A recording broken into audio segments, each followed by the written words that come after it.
গত 18 ফেব্রুয়ারি সাংবাদিক রনির উপর নৃশংস হত্যায় সাংবাদিক রনির ডান হাতের শিরা কেটে দেয়, হাত ভেঙে দেয়, পা ভেঙে দেয়।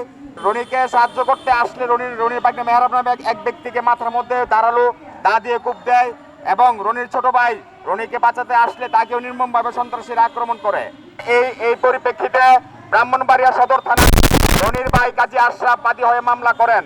অন্তত দুঃখের সঙ্গে জানানো যাচ্ছে যে আপনাদেরকে এই মামলায় কোনো আসামিকে তারা অ্যারেস্ট করেনি, বরং আসামি পক্ষের একটি মামলা নিয়ে তারা বাদী পক্ষকে হয়রানি করছে।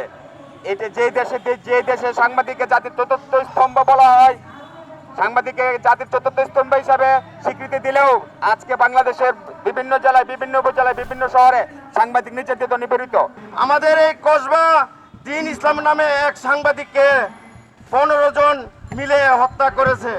এর বিচার কিন্তু হয় নাই। আমরা সাংবাদিকরা কোনো নিরাপত্তা নেই, কোনো প্রোটোকল নেই। আমরা যে কোনো কাজে যাই, কোনো নিরাপত্তা নেই আমাদের। যে কোনো মতে আমাদের এই দেশে প্রাণ দিতে হবে, কিন্তু এর বিচার হয় না। কিছু এসপি, পুলিশ মহোদয় যারা আছেন, টাকার বিনিময়ে ঘুষ নিয়ে তারা এই মামলা একবারে শেষ করে দেয়, নিষ্পত্তি করে দেয়, শেষ করে দেয়। এর বিচার হয় না। আমরা বলতে চাই মাননীয় প্রধানমন্ত্রী তারেক রহমানকে, এর বিচার যেন তাড়াতাড়ি সুস্থ হয়।